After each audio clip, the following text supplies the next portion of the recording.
Assalamualaikum warahmatullahi wabarakatuh. Halo Sobat Pendidikan Kaltara, kembali bersama saya Tirani sebagai host podcast Setara, Suara Edukasi Kalimantan Utara, BPMP Provinsi Kalimantan Utara. Kesetaraan, semua orang tanpa memandang bulu, memiliki hak untuk dipandang, dinilai, diobserve, dibiarkan berkembang dengan input dan output yang sama tanpa dibedakan dan membedakan, termasuk memperoleh pelayanan pendidikan. Di dunia pendidikan kita familiar dengan pendidikan inklusif atau inklusivitas yang secara menyeluruh tanpa memandang lapisan apapun, tanpa meninggalkan salah satu. Kali ini kita akan membahas pendidikan inklusif lebih dalam. Namun saya tidak akan sendiri, saya telah bersama dengan para narasumber hebat. Kali ini kita bersama dengan Pak Dr. Haji Yaswardi MSI, Widya Prada Ahli Utama dari Direktorat Jenderal PDM. Selamat bergabung Bapak, selamat datang, apa kabar? Terima kasih, gimana Mbak Tira, sehat? Alhamdulillah baik Bapak. Terima kasih. Kali ini saya juga akan menyapa Pak Andrianus Hendro Tiratmoko STMT sebagai Kepala BPMP Provinsi Kalimantan Utara yang juga akan membersamai kita. Selamat datang Bapak, apa kabar? Baik, Mbak Tira. Alhamdulillah Bapak. Bapak berdua mohon izin kita hari ini akan membahas pendidikan inklusif. Karena pastinya para sobat pendidikan di Kalimantan Utara pada khususnya dan juga di seluruh Indonesia mungkin akan sangat ingin banyak tahu nih Pak tentang pendidikan inklusif. Saya ingin mengetahui dari kacamata Bapak berdua mohon apa itu pendidikan inklusif sih Pak? Secara landasan dan juga filosofisnya, mengapa kemudian pendidikan inklusif ini perlu kita gaungkan dan kita semarakkan? Dari Bapak Yas, mohon izin Bapak, silakan. Baik, terima kasih. Assalamualaikum warahmatullahi wabarakatuh. Selamat sore dan salam sejahtera untuk semuanya. Saya menyapa yang pertama Pak Hendro, Kepala Balai Penjaminan Mutu Pendidikan Provinsi Kaltara. Host hebat, Ibu Tirani, terima kasih. Tim teknis, ini ada Mas Khairul dari TPRI, Mas Ramadan dari Balai Penjaminan Mutu Pendidikan Provinsi Kaltara. Dan juga ada Bu Palupi sebagai PIC PDM 12 pada Balai Penjaminan Mutu Pendidikan Provinsi Kaltara. Pertanyaan yang sangat menarik disampaikan oleh host kita, Mbak Tira. Pendidikan inklusif ya, itu adalah merupakan suatu sistem pendidikan mengakomodir ya, seluruh peserta didik yang berbagai ragamnya. Disabilitas adalah salah satu keragaman dari begitu multi ragam yang ada. Lebih fokus kepada peserta didik penyandang disabilitas. Dalam hal ini, peserta didik penyandang disabilitas perlu mendapatkan akses dan layanan yang optimal dalam rangka mewujudkan pendidikan yang berkualitas. Sebagai wahana dalam rangka memberikan ruang, kesempatan kepada seluruh masyarakat pada usia sekolah untuk dapat layanan pendidikan yang berkualitas. Pendidikan inklusif hadir, tidak lain tidak bukan adalah memberikan solusi dalam konteks educational for all, solusi untuk pendidikan semua. Makanya konteks pendidikan inklusif itu tidak membedakan. Berikan ruang dan kesempatan. Bukan cuma kesempatan, tapi akses dan layanan pendidikan yang berkualitas itu penting. Di sini kita menghimbau kepada masyarakat, khususnya di Provinsi Kaltara, betapa pentingnya anak usia sekolah itu mendapatkan layanan pendidikan yang berkualitas. Sangat dibutuhkan adanya kolaborasi. Tidak cuma pada tatanan Kementerian Pendidikan, Kebudayaan, Riset, dan Teknologi, kita juga mendorong bagaimana pemerintah provinsi dan kabupaten kota, masyarakat, ya, kemudian organisasi masyarakat yang memang peduli terhadap disabilitas, kita sangat berharap sekali. Mari bersama-sama kita berkolaborasi dalam rangka memberikan akses dan layanan kepada peserta didik penyandang disabilitas, terutama pada satuan pendidikan, ya, yang dalam hal ini adalah sekolah-sekolah reguler. Alhamdulillah pada kesempatan ini, sebenarnya Kementerian Pendidikan, Kebudayaan, Riset, dan Teknologi melalui Permendikbudristek nomor 1 tahun 2021, yaitu tentang afirmasi pada penerimaan peserta didik baru, juga memberikan ruang dan kesempatan kepada peserta didik penyandang disabilitas untuk bisa diterima di sekolah umum, tidak cuma di sekolah luar biasa. Dalam konteks afirmasi ini, disinilah sebenarnya pemerintah dalam hal ini perlu memberikan kesempatan, akses dan layanan untuk semua tanpa ada beda. Terima kasih. Jadi sebenarnya Bapak sampaikan adalah education for all, Education itu for all. sangat penting ya Pak, tanpa memandang bulu, diskriminasi dan juga tanpa memandang lapisan apapun. Itu adalah pendapat dari Pak Yas. Kemudian kita berpindah ke Pak Hendro. Bagaimana Pak? Apa itu pendidikan inklusif dari kacamata Bapak? Saya sepakat dengan yang disebutkan oleh Pak Yas, ya, bahwa kita sebagai penyelenggara pendidikan, pemangku pendidikan, itu punya kewajiban untuk memastikan setiap warga negara memperoleh pendidikan tanpa terkecuali sesuai amanat dari Undang-Undang Sistem Pendidikan Nasional pasal 5 ayat 1 kalau tidak salah, yang menyebutkan bahwa setiap warga negara berhak memperoleh layanan pendidikan yang bermutu. Jadi adalah upaya kita untuk memastikan tidak ada hak yang terlewatkan dari setiap orang yang ada di Indonesia tercinta ini. Tadi sampaikan, saya agak tertarik dengan yang disampaikan oleh Pak Yas dan juga Pak Hendro. Nanti saya akan ke Pak Hendro juga. Tapi secara umum nih Pak, di Indonesia, tadi Bapak sampaikan bahwa secara afirmasi kita juga menyuarakan penyandang disabilitas ini juga berhak memperoleh pelayanan pendidikan yang berkualitas dalam pelaksanaan penerimaan peserta didik baru. Nah, tapi kan kita tidak bisa memastikan nih Pak, seluruh sekolah ini ternyata punya keterbatasan sarana dan prasarana. Kemudian kita juga tidak memiliki kecukupan pengajar pendamping khusus nih Pak. Lalu bagaimana kemudian kementerian menangani solusi hal tersebut? Suatu pertanyaan yang sangat menarik sekali ya dari Mbak Tera. Tentu kita mengacu kepada regulasi yang ada. Ya.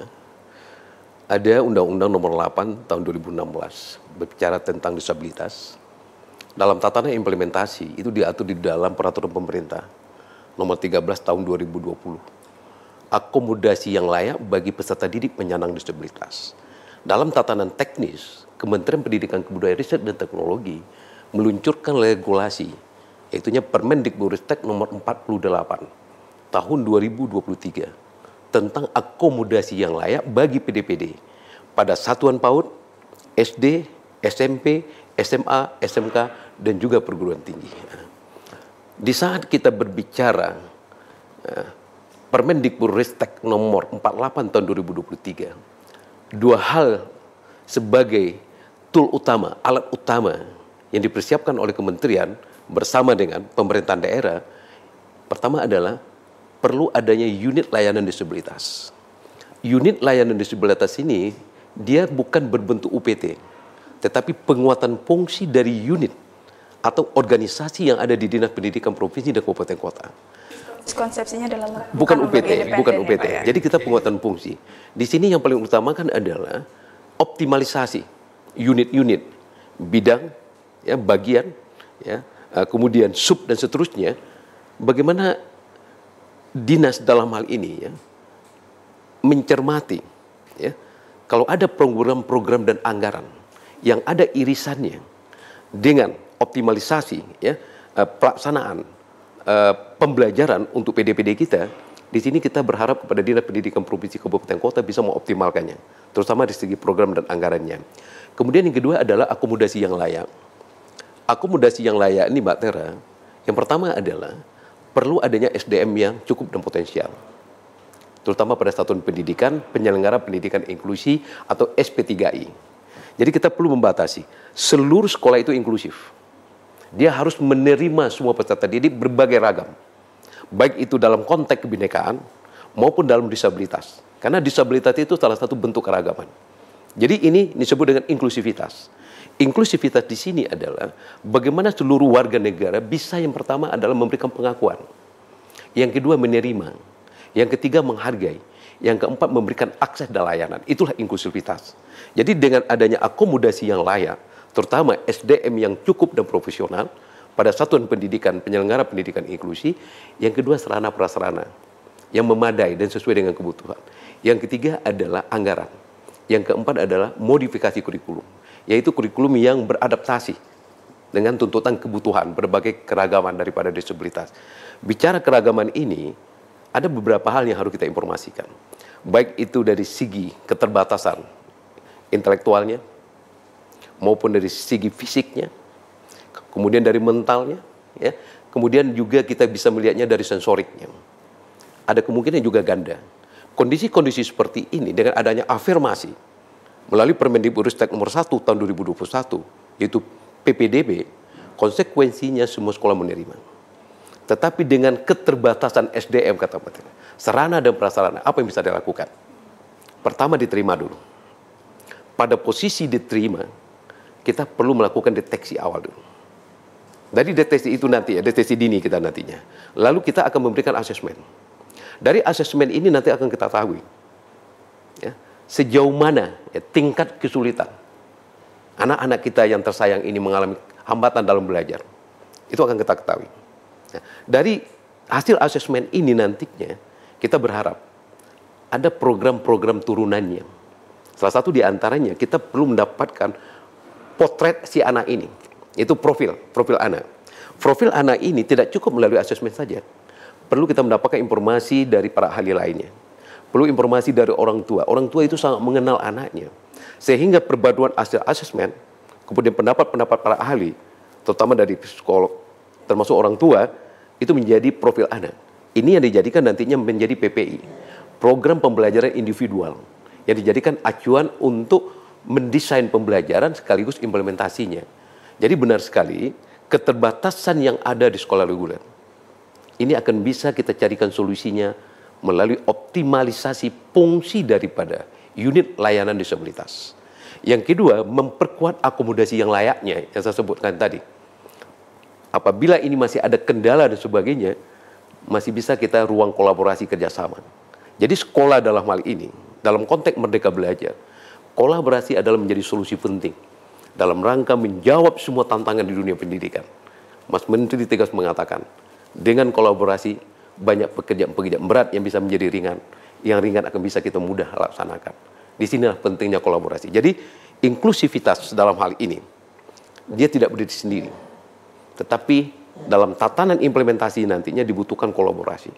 Semua pihak diharapkan bisa berkontribusi untuk memberikan sumbangsi bagaimana memberikan layanan yang berkualitas terhadap peserta didik penyandang disabilitas. Namun di satu sisi kita juga perlu memberikan batasan. Masyarakat juga kadang-kadang mengenal dengan istilah peserta didik berkebutuhan khusus. Apa bedanya dengan penyandang disabilitas? Pada posisi kita bicara berkebutuhan khusus, tidak cuma disabilitas saja, tetapi di dalamnya juga itu ada anak yang punya potensi kecerdasan bakat istimewa. Nah, anak-anak itu juga perlu diberikan perlakuan. Kalau tidak nanti, dia belum bisa mengoptimalkan potensi dirinya. Tetapi di dalam regulasi Permendikbudristek nomor 48 2023, kita lebih mengedepankan nomenklaturnya adalah peserta didik penyandang disabilitas. Terima kasih. Tentu itu berarti adaptasi kurikulum yang bisa diadaptasikan oleh satuan pendidikan itu pastinya akan beragam ya Pak ya. Betul sekali. Karena kita perlu menyeragamkan dengan beberapa anak yang memiliki kelainan ya Pak ya, bukan kelainan disebutkannya, tapi mungkin keistimewaan kita sebutkannya ya Pak ya. Dan tadi Bapak sebutkan terkait dengan ULD dan juga peran pemerintah daerah dalam hal ini adalah Dinas Pendidikan dalam pembentukan ULD. Nah, saya ingin beralih ke Pak Hendro nih Pak. Di Kalimantan Utara secara khusus nih Pak, ULD ini sudah sejauh mana nih Pak progresnya? Karena ternyata secara historis dan juga secara titik koordinatnya itu begitu penting adanya pembentukan ULD di daerah. Baik, terima kasih Tira, benar sekali. Mungkin kembali ke pertanyaan sebelumnya yang terkait dengan kita punya banyak tantangan, ya. Tantangan dari sumber daya manusia, kemudian sarana prasarana. Ya tadi pertanyaannya tadi mungkin kapan kita mau mulai untuk memfasilitasi ini kalau kita menunggu lengkap begitu kan. Nah, jadi dengan adanya momen muncul terbitnya Permendikbudristek 48 tahun 2023 itu mendorong kita untuk ayo kalau tidak sekarang kapan lagi. Nah, begitu. Dan lanjut ke pertanyaan berikutnya terkait dengan Kaltara, BPMP Provinsi Kalimantan Utara memiliki tugas dan peran untuk mengajak semuanya untuk memperkuat segala lini gitu ya, sumber daya manusianya, kemudian peran dari stakeholder di daerah, pemerintah daerahnya, dinas pendidikan melalui ULD tadi, dan terus ini kita dorong dengan sesuai dengan peran BPMP sebagai mengadvokasi pemerintah daerah untuk ayo kita bentuk nih sebagai penguatan lembaga dinas pendidikan dalam mereka melayani kebutuhan PDPD ya, peserta didik dengan penyandang disabilitas. Nah, dari sana banyak program sudah dilakukan dan memang sampai sejauh ini sudah ada beberapa dinas pendidikan yang sudah menerbitkan SK tentang ULD, tetapi beberapa dinas pendidikan on proses dan terus kami pantau begitu. Terus kami pantau agar nanti di akhir tahun semua pemerintah daerah memiliki yang namanya kita sebut dengan unit layanan disabilitas. Pak, mohon izin untuk di hold. Saya beralih ke Pak Yes karena tadi masih berkaitan dengan ULD nih Pak. Apakah kemudian ketika daerah atau dinas pendidikan ini yang mereka kemudian melihat ada kegiatan yang bisa beririsan gitu, dengan ULD, lalu ketika mereka sudah membentuk ULD sebagai tim pokja mereka gitu, lalu apa yang mereka lakukan ya Pak? Bagus sekali ya. Kementerian Pendidikan Kebudayaan Riset dan Teknologi dalam hal ini ya, dengan adanya PDM 12 ya, kita menghimbau ya kepada PDM 12 yang ada di UPT untuk selalu membangun komunikasi, terutama dengan pemerintah provinsi melalui Dinas Pendidikan Provinsi, pemerintah kabupaten kota melalui Dinas Pendidikan Kabupaten Kota. Mbak Tira, saat sekarang ini dari 514 kabupaten kota di Indonesia yang sudah terakomodir SK-nya itu lebih kurang 400 kabupaten kota sudah punya ULD. Dari 38 provinsi, 36 sudah punya ULD. Apa maknanya? Respon positif dari pemerintah provinsi kabupaten kota itu sangat tinggi. Baru saja saya dari Dinas Pendidikan Provinsi Kaltara bersama dengan Pak Hendro dan juga Bu Palupi, kita memberikan apresiasi dan terima kasih sekali, mana Kaltara adalah sebagai provinsi yang inklusif. Dan itu juga terbayang tadi yang sambutannya yang inklusif. Melihat sesuatu itu dalam tatanan positif. Tidak melihat dari mana asalnya, tetapi bagaimana kita memberikan layanan kepada tamu-tamunya. Jadi inklusif tidak cuma dalam tatanan PDPD, tapi pada tatanan implementasi dalam kehidupan sehari-hari kita harus inklusif. Yaitu tidak membedakan, tetapi memberikan akses informasi dan layanan sehingga semua orang merasa happy.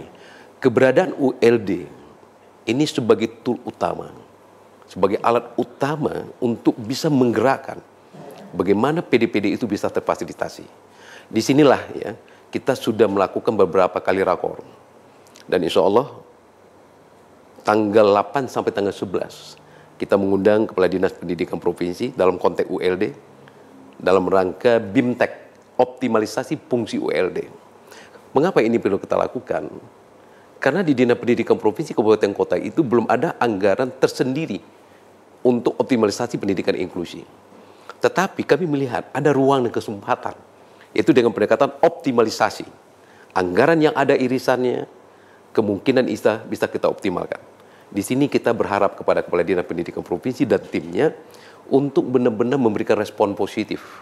Untuk itu kita perlu menyapa, ya, melakukan audiensi, memberi semangat, dan alhamdulillah respon provinsi kabupaten cukup tinggi. Setelah kita nanti melaksanakan BIMTEK, kita akan melakukan advokasi. Seberapa besar ketersediaan anggaran, seberapa besar semangat daripada ULD ya untuk mengoptimalkan anggaran-anggaran yang ada irisan di dinas itu dalam rangka memperkuat implementasi pendidikan inklusif di satuan pendidikan penyelenggara pendidikan inklusi. Ini penting sekali yang harus kita lakukan. Kemudian ya Mbak Tira, kementerian dalam ini tidak cuma berhenti pada posisi optimalisasi ULD. Keterbatasan guru, pertanyaan daripada Mbak Tira tadi, kementerian sekarang ini memberikan ruang kesempatan kepada semua guru dari Sabang sampai Merauke. Ayo belajar. Belajarnya melalui PMM. Itu tidak berbayar. Asal ada akses informasinya. Cukup memiliki akun Belajar ID. Apabila dinas memberikan respon positif, terhadap kebijakan pendidikan berjenjang, pendidikan inklusi namanya, sekarang ini jenjang dasar, harapan kita adalah ada surat himbauan dari Dinas Pendidikan Provinsi Kabupaten Kota menghimbau semua guru yang ada di daerahnya. Ayo belajar, ayo belajar. Supaya apa? Semua guru itu familiar dalam konteks pendidikan inklusif. Mengapa perlu familiar? Supaya bisa memberikan akses dan layanan yang optimal kepada PD-PD kita.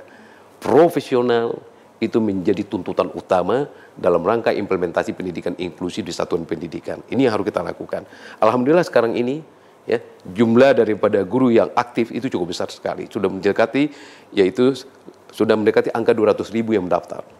Tapi dari yang mendaftar itu ada yang aktif, ada yang kurang aktif. Nah, melalui PDM 12 kita menghimbau bagaimana komunitas-komunitas belajar itu tidak berhenti cuma pada tatanan implementasi kurikulum Merdeka, tetapi mari kita juga melihat konteks-konteks pendidikan inklusif. Karena inklusivitas itu juga bagian daripada implementasi kurikulum Merdeka. Tapi guru belum familiar. Supaya familiar dia, ayo belajar. Setelah belajar, diharapkan nantinya dia bisa membangun komunikasi di komunitasnya. Cara belajar di pendidikan inklusif ini, kita menggunakan skema inquiry. Pertama, guru belajar di PMM secara mandiri. Biasanya guru-guru ini latar belakangnya kan guru kelas, guru mata pelajaran. Guru pendidikan khusus jumlahnya sangat terbatas di Indonesia. Tapi lebih banyak kita himbau adalah guru kelas dan guru mata pelajaran. Ayo belajar. Mungkin ada konsep-konsep yang sulit dipahaminya. Guru itu nggak perlu merasa kecewa. Mari kita optimalkan penguatan pemahaman kita di komunitas belajar. Dengan catatan, di komunitas belajar itu diharapkan ada narasumber yang familiar dengan pendidikan inklusi. Kita mengundang yaitu guru-guru SLB yang potensial, ataupun praktisi di bidang inklusi, ya, yang mau berbagi dan sebagainya. Untuk itu nanti kepada Mbak Pulupi kita juga menghimbau supaya mendata ada berapa banyak praktisi yang proaktif terhadap pendidikan inklusi sekarang ini. Itu tidak perlu berbayar, kita bangun komunikasi di sana. Nah, setelah nanti kuat pemahamannya, kita berharap guru itu mampu mendesain pembelajaran dan mengimplementasikannya. Di saat implementasi pembelajaran itu, dalam konteks inquiry, guru itu diharapkan ada guru pendamping sebagai observer dengan pendekatan lesson study, mengamati, melihat dari dekat. Oh, ternyata sudah bagus, diangkat kembali dalam komunitas. Ternyata masih ada catatan kelemahannya, dibicarakan di komunitas. Itu menjadi solusi terus menerus. Baru nanti dia implementasikan lagi, baru kita lakukan refleksi. Kata kuncinya adalah komunitas belajar adalah sebagai sebagai mesin dalam rangka memperkuat profesional daripada guru-guru kelas, guru mata pelajaran, terutama di sekolah reguler, agar anak-anak ini terlayani dengan baik. Terima kasih. Oke Pak, kalau misalkan saya tidak keliru, tadi Bapak sampaikan ternyata setelah kita membentuk SKULD, tidak hanya serta-merta ada SK-nya saja sebagai legal standing ya Pak ya, tapi juga ternyata ULD ini akan efektif ketika kita itu bisa mengaktifkan Kombel sebagai supaya kemudian para guru dan juga tenaga pendidik itu familiar dengan pendidikan inklusif ini. Nah, lalu yang saya ingin tahu nih dari Pak Hendro sebagai BPMP Provinsi Kalimantan Utara nih Pak. Jadi kemudian ketika beberapa daerah ini sudah memiliki atau sudah membentuk SKULD tadi, lalu kemudian BPMP ini bisa mendorong daerah-daerah lainnya untuk segera membentuk ULD. Ternyata karena yang disampaikan oleh Pak Yas itu sangat penting dan sangat krusial posisinya. Nah, itu seperti apa Pak? Apakah ada peran BPMP yang secara intensif itu mendorong daerah-daerah lainnya untuk segera melakukan pembentukan SKULD? Ya, terima kasih Mbak Tira. Jadi betul sekali. UPT Kemendikbudristek kan memang UPT-nya yang ada di daerah begitu ya, punya peran untuk mendorong stakeholder di daerah untuk sama-sama, ayo kita sama-sama nih perhatikan anak-anak yang mungkin punya kebutuhan tertentu untuk belajar, termasuk yang disabilitas. Dan melalui ayo kami ingin mengajak pemerintah daerah juga sama-sama kita mendorong agar terbentuk ULD untuk memfasilitasi itu. Nah, selain dengan ULD,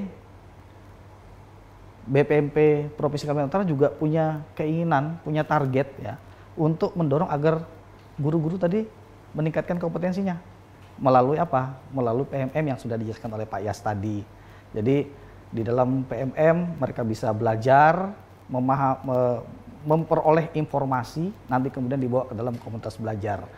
komunitas belajar juga BPMP juga konsen untuk mendorong komunitas-komunitas belajar itu agar optimal dalam mengembangkan kompetensi guru.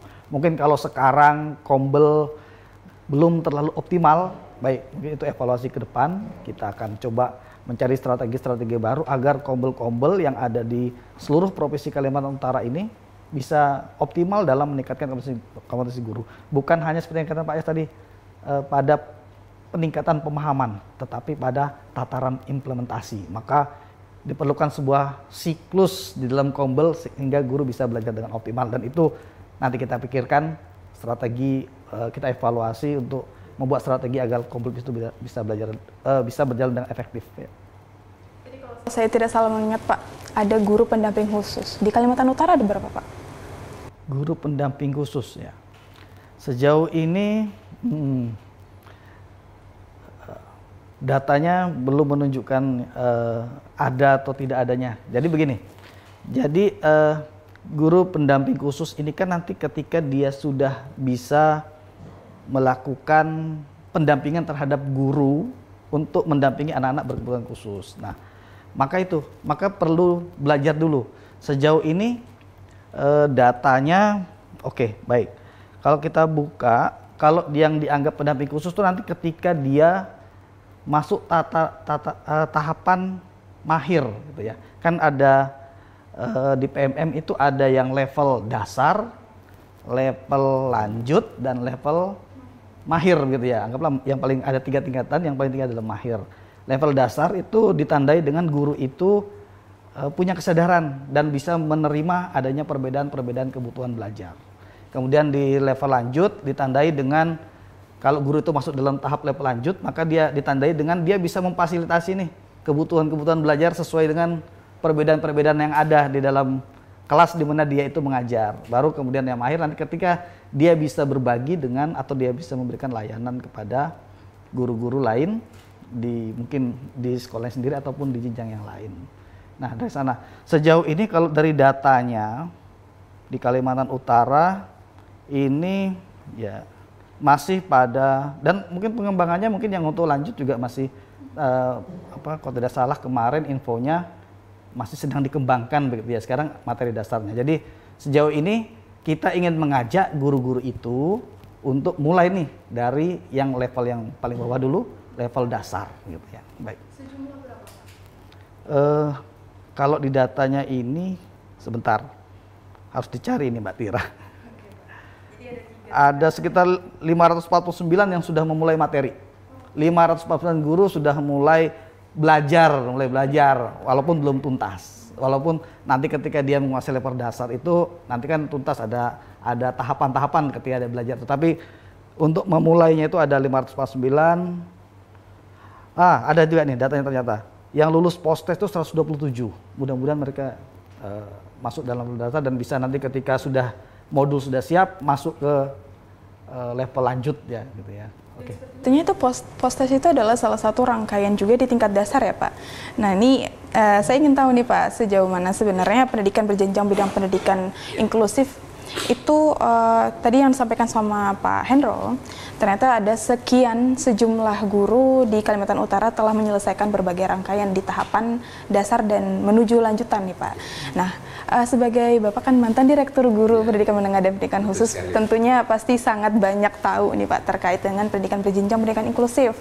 Nah, terkait itu ada beberapa tingkatan sih Pak. Tadi Bapak Hendro menyebutkan ada 3 tingkatan, tingkat dasar, tingkat lanjutan, tingkat mahir.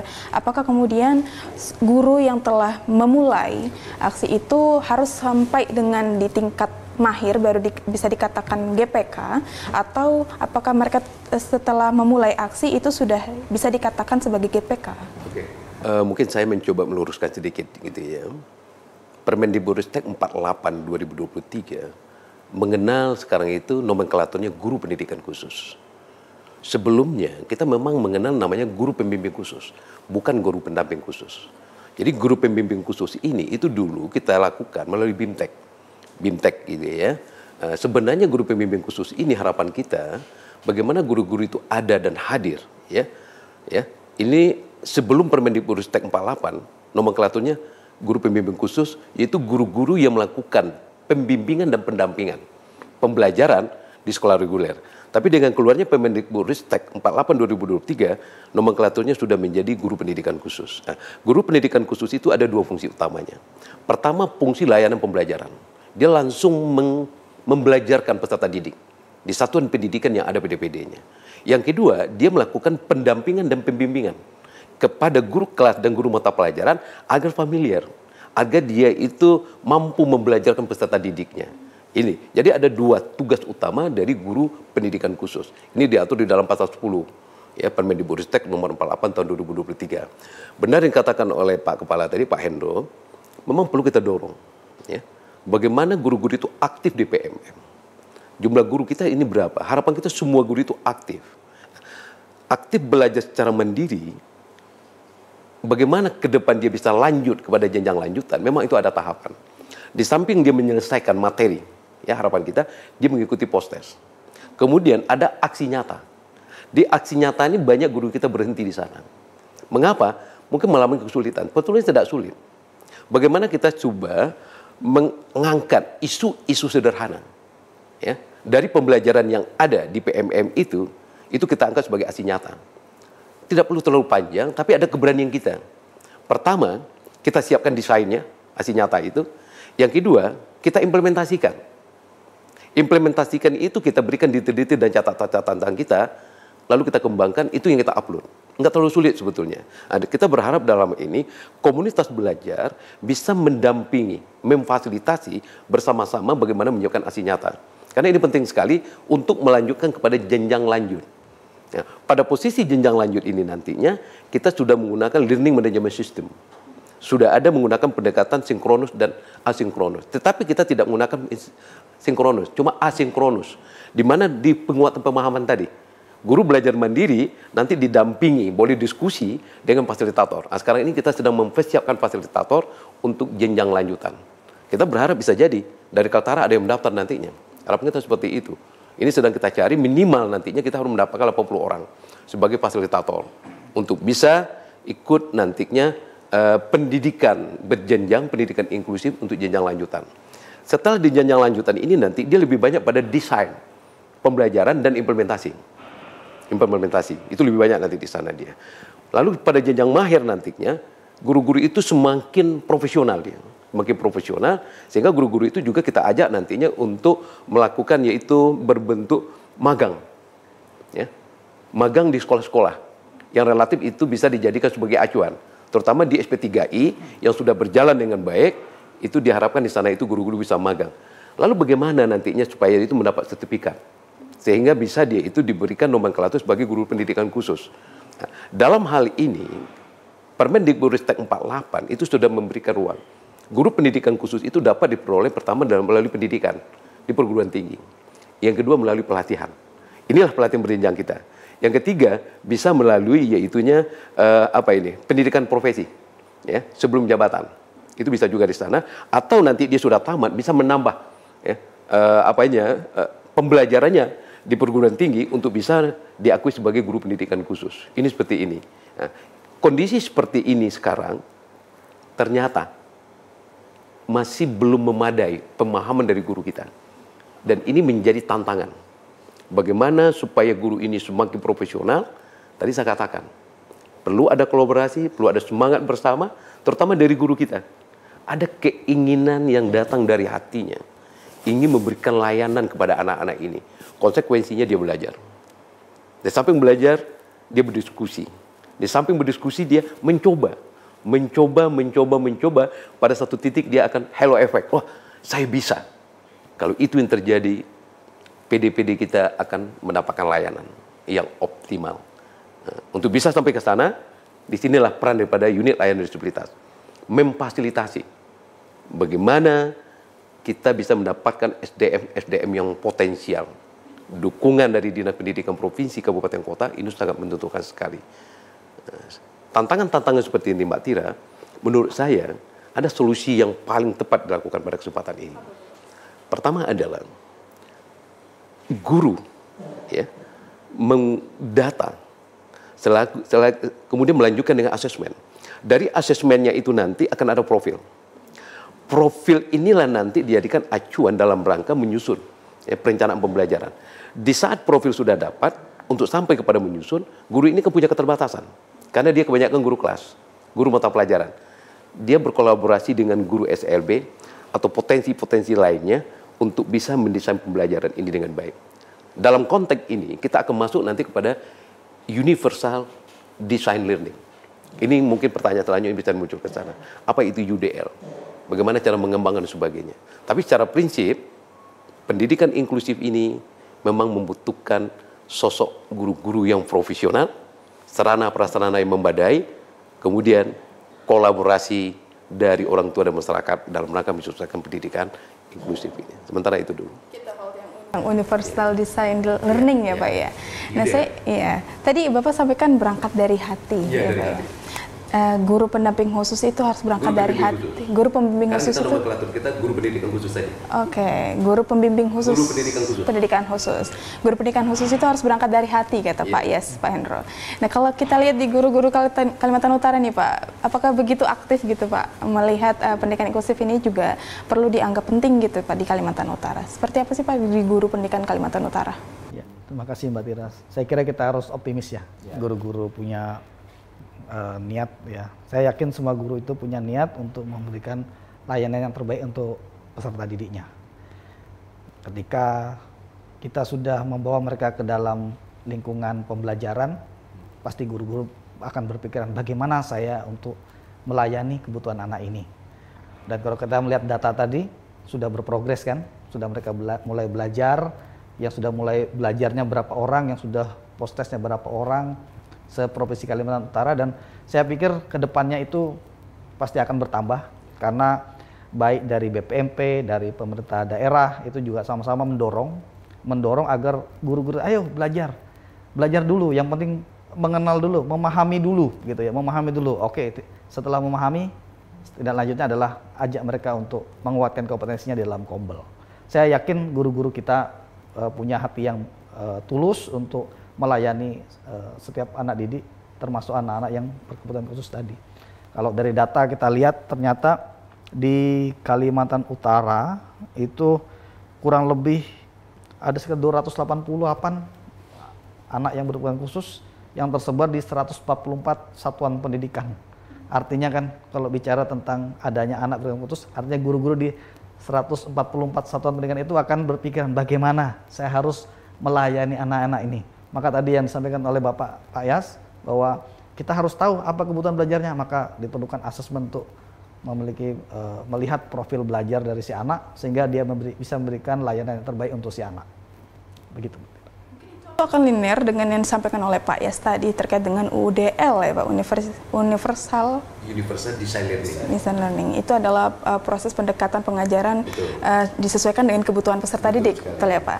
Itu apakah akan disamakan dengan adanya SLB dan juga sekolah reguler yang menerima pendidikan inklusif pada halnya? Oke, ini pertanyaan kali ya. Karena gini ya, pertama kita harus mencoba melihat data dulunya ya. SLB itu belum tentu ada di setiap kabupaten kota, itu satu.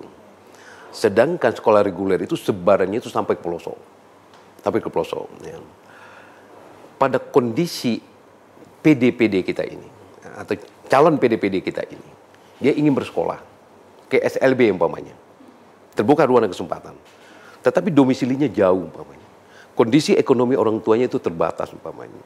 Orang tua juga belum tentu bisa mengantarkan, kerabat belum tentu bisa mengantarkan. Disinilah dalam konteks afirmasi itu muncul ya semangat ya memberi ruang kesempatan kepada seluruh anak. Itu melalui jalur afirmasi tadi. Afirmasi itu lebih menekankan kepada dekatkan anak itu sekolahnya dengan domisilinya. Makanya keberadaan daripada sekolah reguler ini penting sekali. Namun di satu sisi ada kendala tadinya, terutama di SDM-nya gitu ya, di SDM-nya. Kendala-kendala seperti ini kita anggap sebagai tantangan bagi sekolah reguler. Mengapa tantangan? Kalau kita bicara kendala, itu kita pesimis. Tapi kalau itu tantangan, kita akan optimis. Karena masih ada mitra. Salah satu di antaranya adalah guru-guru yang ada di SLB. Di sinilah yang diharapkan adanya kemauan gitu ya, dari guru-guru yang memfasilitasi PD-PD ini di kelasnya untuk berkolaborasi, untuk selalu meningkatkan kompetensinya, untuk selalu meningkatkan wawasannya sampai pada tatanan implementasi. Bila seorang profesional itu menemukan satu titik dia sukses, disitulah ukuran profesionalnya. Dia akan bangga, dia akan bersyukur, dia akan mengatakan, "Ore, saya bisa. Ternyata saya hebat juga rupanya." Kata-kata ini harus didapatkan, tapi itu butuh waktu. Butuh waktu. Ini yang kita himbau melalui Dinas Pendidikan Provinsi Kabupaten Kota. Ayo dihimbau semua guru ikut belajar. Ayo belajar, baru berbagi. Untuk sampai kepada berbagi, konten knowledge-nya luas dulu, lengkap dulu informasi di memorinya. Baru dia bisa berbagi. Kapan dia bisa berbagi? Dia belajar. Belajar, implementasikan. Belajar, implementasikan, baru dia refleksi. Dari refleksi dia mengatakan, aku belum berhasil. Berarti belajar kembali. Lalu dia mengatakan, cukup berhasil. Dia belajar kembali. Belajarnya di mana? Bisa mandiri, bisa di komunitas, bisa saja dia itu belajar secara diskusi-diskusi dengan pakar-pakar, ya, dengan para praktisi-praktisi. Tetapi yang paling utama adalah kita sekarang ini sedang menyiapkan satu video pembelajaran. Guru-guru tidak cuma mendapatkan informasi konten knowledge saja, tetapi guru-guru itu juga bisa melihat, mengamati bagaimana mendesain pembelajaran dan bagaimana mengimplementasinya. Karena dalam UDL itu ada satu prinsip. Prinsipnya adalah prinsip tindakan dan ekspresi. Ekspresi itu tidak cukup dengan verbal. Di dalam dalam UDL itu, Universal Distance Learning, ekspresi itu sangat menentukan keberhasilan dalam pembelajaran. Kita berbicara, belum tentu anak itu akan respect. Tapi dengan gestur, ayo nak, tatapan mata, lalu ada senyum di sana, ayo belajar. Oh pintar kok, hebat kok, cakap sekali. Ekspresi-ekspresi itu harus muncul. UDL berbicara seperti itu. Jadi profesional tidak cukup dengan verbalitas, tetapi ada gestur yang harus mendorongnya. Dan di sinilah seninya dan indahnya. Bagaimana UDL itu mengantarkan guru-guru di Indonesia terutama untuk bisa betul-betul memahami, memberikan pembelajaran dengan baik, dan berdiferensiasinya dapat di sana. Dan berarti tuntukan kurikulum merdeka itu terakomodir di dalam Universal Distance Learning itu sendiri. Terima kasih. Kalau saya tidak salah mengingat, saya pernah mengutip yang disampaikan Bapak saat itu, ada 3 indikator penerapan kurikulum merdeka kalau tidak salah. Waktu itu di webinar pendidikan inklusif, solusi menangani diskriminasi kalau saya tidak salah. Waktu itu Bapak menyampaikan 3 indikator penerapan kurikulum merdeka. 1 adalah seluruh anak Indonesia perlu disekolahkan.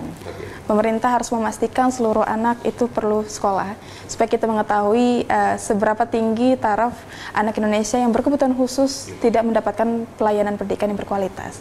Kemudian yang kedua, Bapak menyampaikan sekolah itu perlu mengenal SNP, Standar Pendidikan Nasional, ya Pak ya. Kemudian yang ketiga, Bapak menyampaikan adanya distribusi secara merata, secara geografis maupun sosial ekonomi. Nah, saya ingin akan center ke yang kedua, Pak. Indikator yang kedua, yaitu Bapak bilang sekolah perlu mengenal SNP. Nah, lalu bagaimana kemudian ketika sekolah reguler itu memiliki anak yang berkebutuhan khusus, perlu kita mengadaptasi kurikulum, kan Pak, menyesuaikan dengan anak-anak yang berkebutuhan khusus. Kita tidak bisa seragamkan dengan anak-anak yang umum gitu, Pak. Nah, itu Bapak memaksudkan berbicara dan menyuarakan hal itu tuh bisa kembali disarankan kembali, Pak. Itu benar sekali. Jadi gini ya, di dalam konteks Universal Distance Learning tadi, Pak ya, salah satu di antaranya prinsipnya itu sebetulnya ada 4. Pertama adalah libatkan siswa secara optimal, itu prinsip yang pertama. Yang kedua adalah representasi. Substansi itu harus berbasis kebutuhan. Jadi desain pembelajaran kita itu berbasis kebutuhan. Baru ada action atau tindakan, dan itu ada ekspresi. Dalam tindakan itu tidak cukup dengan verbalitas. Harus ada ekspresi, dukungan gestur kata saya tadi. Karena anak ini punya keterbatasan. Motivasi belajarnya berarti ini masih rendah. Perlu dukungan semangat dan sebagainya. Ekspresi kita itu akan memperkuat verbal, informasi-informasi secara verbal itu. Jadi memang dalam hal ini ya, bagaimana guru dalam hal ini ya, pertama dari hasil asesmen yang sudah saya sampaikan tadi muncul profil. Dari profil itu, mungkin guru belum terlalu familiar ya. Bagaimana mendesain pembelajaran yang ideal untuk anak ini. Di sini sangat dibutuhkan kerjasama kata saya tadi. Salah satu adalah dengan guru pendidikan khusus yang ada di SMP, yang sudah familiar dia. Apalagi dia akan menyesuaikan dengan keragaman disabilitas daripada anak itu tadi. SLB lebih potensial. Tidak cukup dari SLB saja, bisa melibatkan praktisi lain. Bisa juga menghadirkan orang tua untuk memberikan informasi-informasi tambahan dan sebagainya. Di sini konteksnya kolaborasi. Kembali kepada kolaborasi gitu ya. Sehingga desain pembelajarannya sesuai dengan kebutuhan tadi kata Mbak Tipa, itu akan berdampak pada implementasi. Dalam tatanan implementasi tadi, memang dituntut profesional seorang guru. Profesional seorang guru itu kita memiliki 4 standar kompetensi. 4 standar kompetensi itu dia tidak parsial. Dia holistik, dia komprehensif. Contoh sederhana tadi. Mungkin seorang guru itu dia menguasai materi. Tapi pedagoginya belum tentu dia potensial. Bisa jadi dia sudah pedagoginya sudah bagus, profesionalnya sudah bagus, tetapi strategi komunikasinya tidak joyful, tidak menyenangkan. Itu juga belum tentu berhasil dia. Mungkin sudah, tapi kepribadiannya tidak menarik bagi anak. Malah anak itu menolak dan sebagainya. Sehingga guru yang cerdas, pedagoginya bagus, tidak akan jaminan. Nah, di dalam UDL ini, harapan kita terakomodir. Malah itu harus diperkuat lagi dengan adanya ekspresi tadi. Ekspresi ini itu saya katakan tadi, ada semangat, keinginan dari hati gitu ya. Hatinya ingin betul memberikan. Dia merasa gagal kok belum juga. Anaknya kok anak ini enggak juga, ada perhatian dan sebagainya. Pertanyaan-pertanyaan itu dia tidak berhenti. Tapi dia mencari sumber, mencari informasi, mengolah, berkolaborasi, sehingga dia melakukan kembali. Dalam prakteknya kita harap tadinya ada lesson tadi. Dia merasa belum sukses, ingin dilihat gimana implementasinya ini. Guru mengatakan sudah, atau mengatakan belum. Kalau belum, dia cari lagi informasi. Melalui komunitas dan sebagainya, melalui praktisi dan sebagainya. Sehingga pada satu titik, orang tua mengatakan, anak aku ada perubahan. Dibimbing oleh guru profesional. Anggap namanya Ibu Tira. Dibimbing oleh ibu yang potensi profesional, yang humble. Kami mendapatkan anak kami sudah mulai ada perubahan. Kata-kata sudah mulai ada perubahan, itu suatu prestasi. Kita belum bicara lagi pada tatanan akademik yang tinggi. Enggak, belum terlalu jauh kita. Tetapi kemandirian. Sudah mulai ada motivasi belajar. Sudah mulai ada aktivitas keinginan untuk bersama. Orang tua mengatakan seperti itu adalah bukti keberhasilan. Dan ini harus kita rayakan. Dan guru itu merasa bangga dengan kata seperti itu. Jadi nggak usah kita terlalu tinggi target kita, tapi bagaimana anak itu termotivasi. Mau dia belajar, mau duduk dengan tenang, mau mendengar dia gitu, mau mengerjakan pekerjaan-pekerjaan yang sederhana dan sebagainya. Ini butuh waktu. Di sini yang sangat dibutuhkan bukan cuma loving children, tapi touching, sentuhan-sentuhan. Itulah yang gestur tadi. Ini sangat menarik sekali. Nah, makanya kami dalam waktu dekat ini, dalam rangka menyusun video, ya, pembelajaran untuk pendidikan inklusi, kita akan survei dulu ke beberapa SP3I, rencana itu ada di Kota Bandung, mana yang sudah memiliki talenta, gurunya potensial, ya, kemudian kepala sekolahnya responnya bagus, orang tuanya juga responnya bagus, itu akan kita jadikan nanti itu sebagai lokus untuk kita melakukan syuting video, ya, video pembelajaran, terutama sehubungan dengan pendidikan berjenjang, pendidikan inklusi. Sementara itu dulu. Pak, tadi Bapak menyampaikan adanya UDL, kemudian Bapak juga menyampaikan peningkatan kompetensi pendidik. Nah, di Kalimantan Utara nih Pak, sejauh mana sih BPMP itu mewadahi supaya para guru ini juga bisa mempersiapkan dirinya sebagai pendamping khusus di sekolah reguler yang telah menerapkan pendidikan inklusif pada khususnya. Nah, itu supaya dengan rangkaian UDL tadi kan sepertinya agak sedikit ribet ya Pak ya. Ya, nah, iya. Penguatan pemahaman. Betul Pak. Nah, itu apakah kemudian di guru-guru di Kalimantan Utara itu sudah diberikan bekal Pak untuk peningkatan kompetensi hal tersebut nih Pak? Baik, terima kasih Mbak Tira.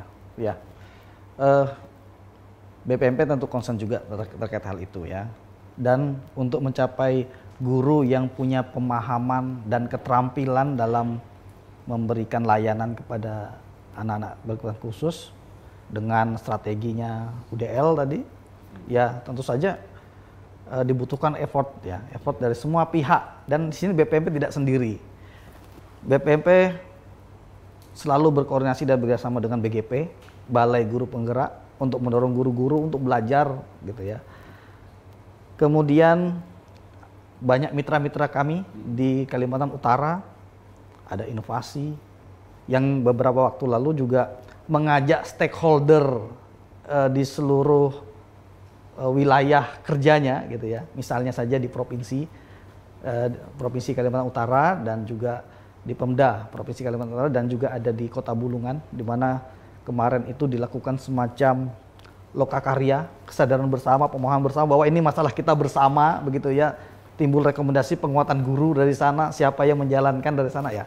Jadi yang ingin saya katakan bahwa ini konsen dari BPMP juga untuk meningkatkan SDM, dan kita perlu bersinergi dengan seluruh pemangku kepentingan, baik pemerintah daerah, pusat maupun mitra-mitra kita. Dan saya yakin kita sedang berproses itu ke sana. Kita mendorong guru-guru untuk terus belajar. Simpelnya adalah kalau kita bicara tentang UDL tadi, simpel paling sederhana adalah ketika guru menerapkan kurikulum merdeka di satuan pendidikan reguler, di mana waktu ini mungkin belum ada, dia melakukan diferensiasi learning dengan mungkin belum ada anak berkebutuhan khusus. Tapi dia di sana sudah menerapkan diferensiasi learning berdasarkan kebutuhan belajar anak yang lain, yaitu minat, kemudian gaya belajar mungkin, atau kesiapan belajarnya. Itu sudah latihan pertama untuk nanti sampai menangani masalah yang lebih kompleks dengan PDPD.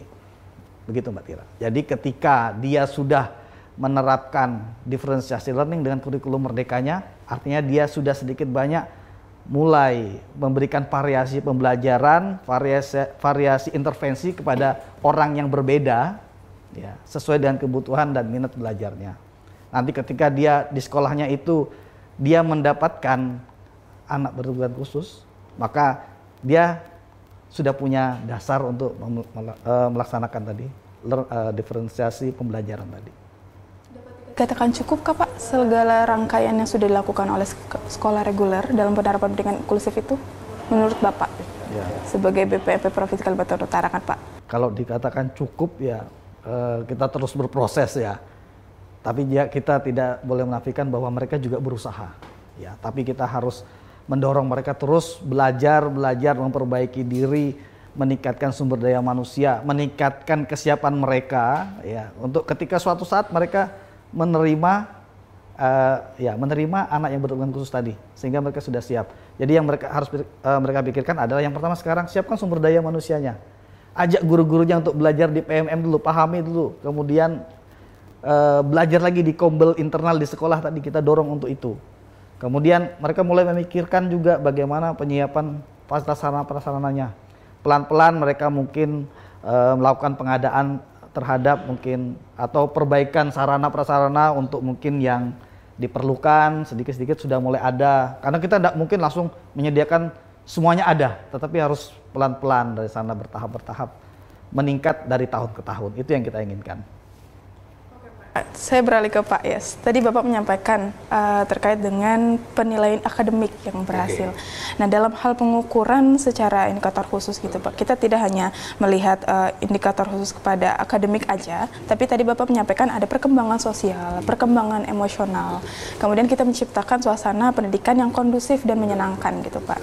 Ini apakah ada tools atau evaluasi khusus gitu Pak yang dilakukan oleh kementerian untuk mengukur keberhasilan sekolah reguler dalam penerapan pendidikan inklusif? Ya, bagus. Tentu pertanyaan ini kita kembalikan kepada regulasi yang sekarang ini sudah ada. Itu Permendikbudristek nomor 12 tahun 2024. Itu tentang kurikulum mereka itu sendiri ya.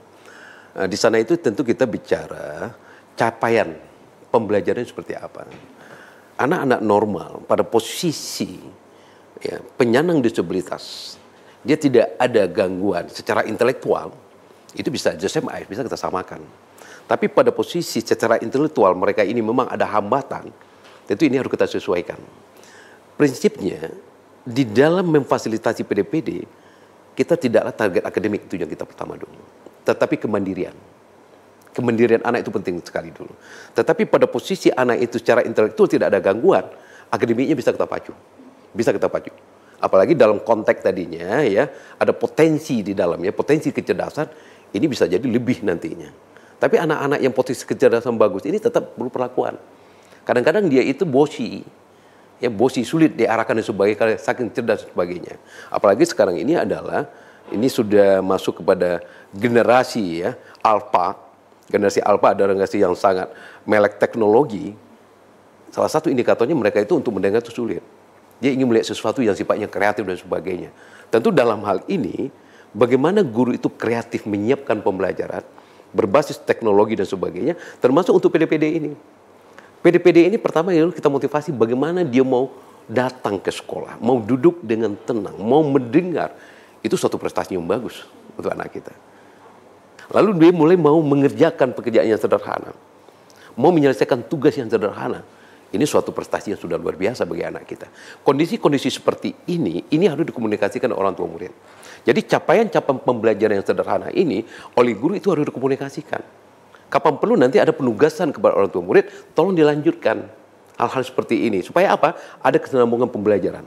Jadi kolaborasi antara guru dalam ini pihak sekolah dengan orang tua murid itu adalah suatu jembatan yang betul-betul harus dilakukan dalam hal ini. Kembali kepada pertanyaan kita tadi. Di saat kita mencoba mengoptimalkan potensi anak ini, terutama peserta didik penyandang disabilitas ini, akademik saja kadang-kadang itu belum tentu bisa memotivasi dia. Bisa jadi anak ini punya bakat, potensi tersendiri. Kita berharap juga dikenalkan vokasional. Dikenalkan hal-hal yang sifatnya kearifan lokal gitu ya. Kemudian kerajinan-kerajinan sederhana dan sebagainya gitu ya. Ya, betul ya. Ya, ini perlu sekali. Supaya apa? Supaya anak itu ada variasi, ada pengalihan perhatian.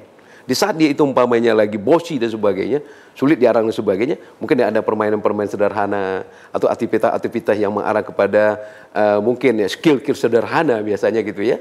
Kebenaran ya saya tidak bawa hari ini. Biasanya saya sering pakai baju, yaitu batik ciprat. Salah satu adalah potensi yang diciptakan oleh PD-PD kita.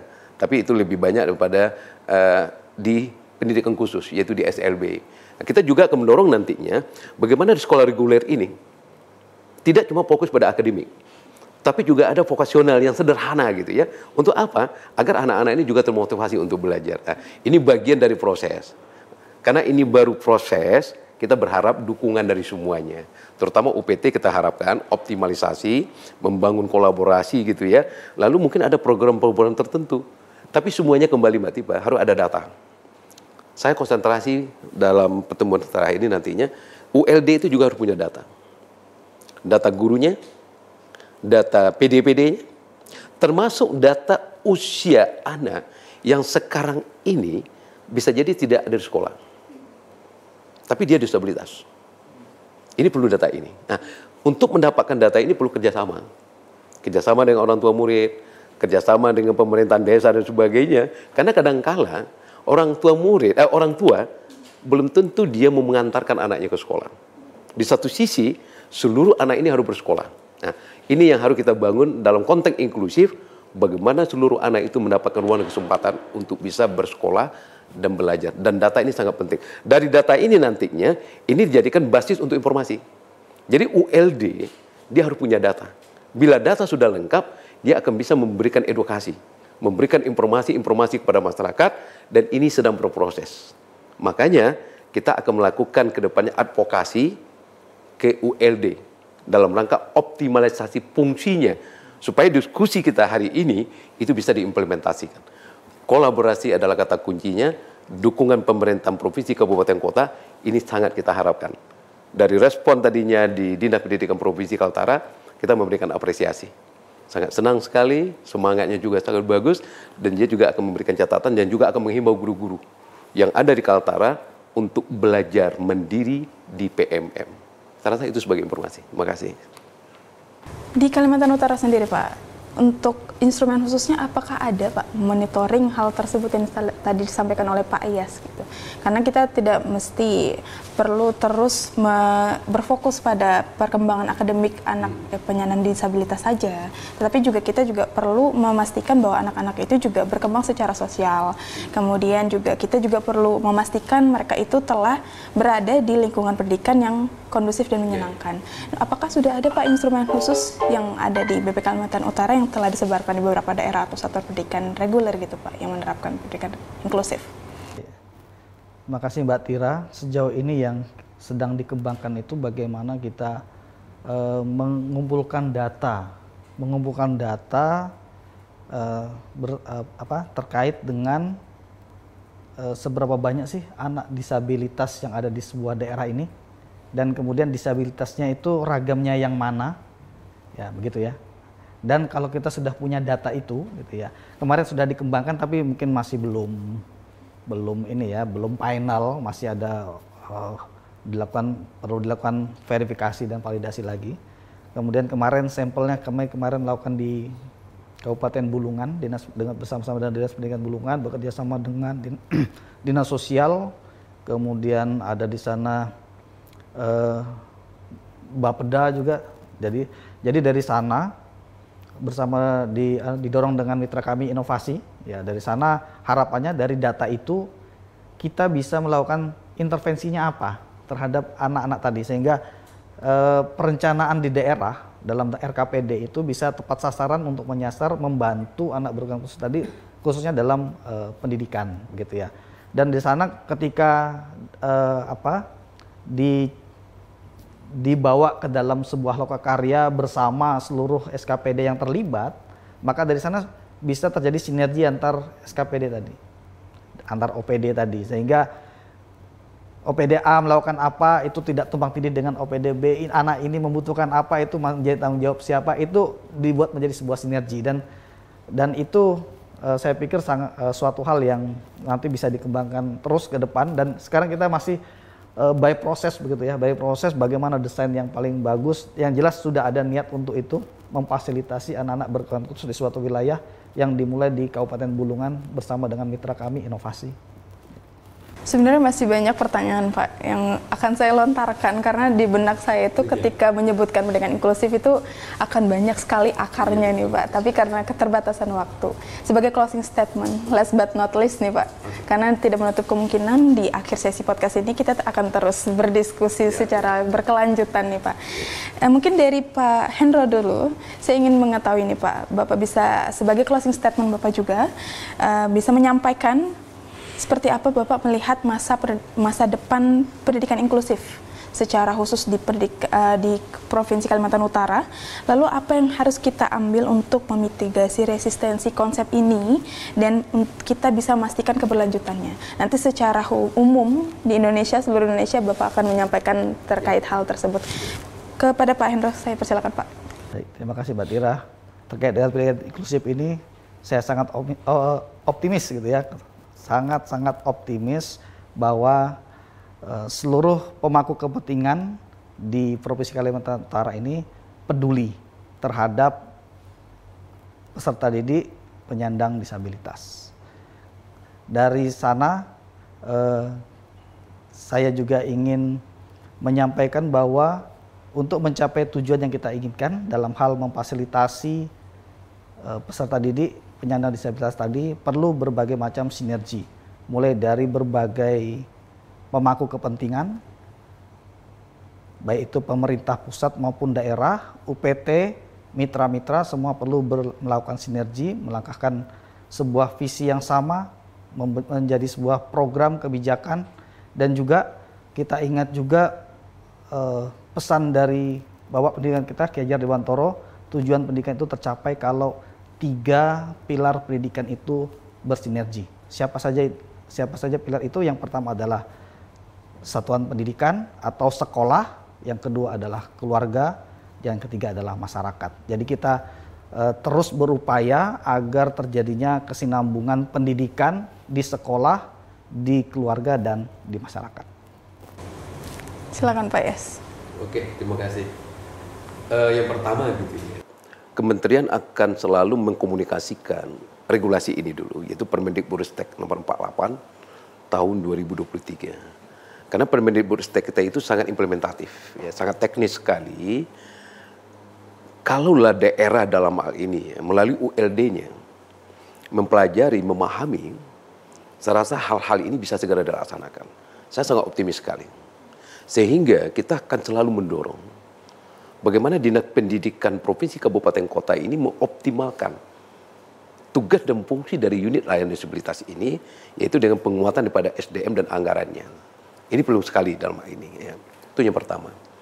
Yang kedua, bagaimana nantinya unit layanan disabilitas ini melalui anggarannya, pemerintah provinsi dan kabupaten kota memperkuat akomodasi yang layak. Akomodasi yang layak sudah saya sampaikan tadi, SDM-nya, saprasnya, anggarannya, kemudian modifikasi kurikulumnya. IEL dengan ULD ini akan bisa terfasilitasi dengan baik. Pertama, ada berbentuk semangat, terutama dari pemerintah provinsi, kabupaten, kota. Yang kedua, diperlukan data dukung. Semangat saja tanpa data dukung itu sulit kita. Karena dengan data dukung ini kita kemudian melakukan intervensi nantinya, apa yang bisa dilakukan. Kemudian ketiga, kolaborasi. Kita akan selalu mendorong, mengajak ULD harus membangun kolaborasi dengan unit apa saja, dengan siapa saja. Karena apa? Kita punya keterbatasan. Segala keterbatasan kita dengan kolaborasi, itu akan ada solusi-solusi yang tepat nantinya. Kemudian keempat, kita juga mengajak kepada orang tua murid. Kita perlu mengedukasi orang tua murid. Sehingga di SP3I ini nantinya, edukasi kita bukan cuma kepada guru, tetapi orang tua murid perlu kita edukasi. Perlu kita berikan informasi, perlu kita kenalkan hal-hal yang sedikit masalah teknis. Supaya apa? Ada keberlanjutan pembelajaran. Jangan cuma nantinya ada di sekolah, tapi di rumah lost dia. Kita berharap ada keberlanjutan. Kalaupun tidak orang tuanya, minimal orang dewasa yang ada di sekitarnya. Kemudian bagaimana nantinya kita juga mengajak masyarakat. Masyarakat memberikan berbentuk perhatian dan kasih sayang. Umpamanya, di saat dia bertemu dengan PD-PD, ya, apakah di mobil, di jalan, atau apa, mungkin dia memberikan sapaan yang menyenangkan, mengusap kepalanya, memberikan sedikit senyum.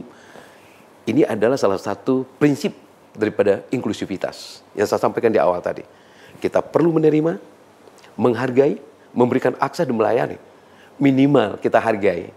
Penghargaan ini sangat dibutuhkan.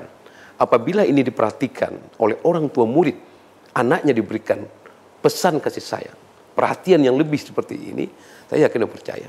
Masyarakat ini juga akan mengatakan, ternyata kita ini harus bersama-sama untuk memberikan perhatian kepada anak-anak istimewa kita, Mbak Tira tadinya, yaitu penyandang disabilitas. Pastikan, PD-PD juga punya potensi. Jangan melihat kekurangan saja, di balik kekurangannya, peserta didik penyandang disabilitas, ada potensi. Ini yang harus diungkit, ini yang harus didapatkan. Potensi apa yang ada? Di situ sangat dituntut profesional seorang guru, diperlukan praktisi, diperlukan ahli untuk menemukan potensinya. Mungkin secara akademik tidak, tapi bisa jadi ada bakat istimewa di sananya yang bisa menjadi potensi. Kita sudah punya Putri Aryani, siapa menyangka? Bisa jadi banyak Putri Aryani lain. Asal apa?